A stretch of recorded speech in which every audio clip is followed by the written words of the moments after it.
we've observed in the past that there has been some type of relationship in previous years between inflation rates and unemployment rates. As unemployment goes way down, more jobs, there's pressure on wages and salaries and so forth. Is there a new paradigm out there as far as evaluating this today, and is it because of the global economy, or what is it? Because we have low unemployment, but we have, at the moment, not a lot of pressure from your testimony and what we observe on inflation. So the relationship between slack in the economy, or unemployment, and inflation was a strong one 50 years ago. If you remember that in the 60s, there was a close correlation there, and that has gone away, and it's really been. But we had a different economy then, did we not?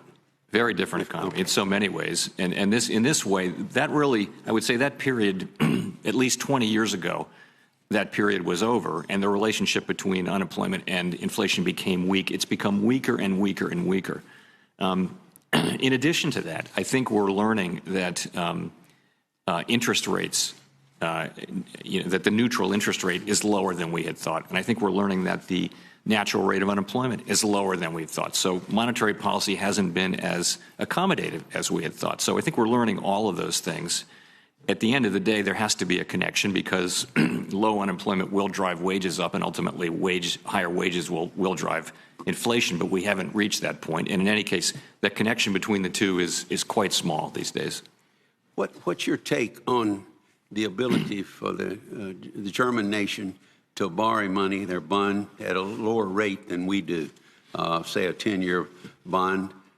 Is it based on what we traditionally know in economics, the least likelihood of default, or what is that? Because they're borrowing money around 2% lower than we are. I think it's a range of factors, and I wouldn't know them for sure, but I would say it's low inflation in Europe that goes into rates. It's also the amount of quantitative easing and asset purchases that the European Central Bank has done. It's also expectations of slower growth. All of those things I think go into driving those extraordinarily low European sovereign rates.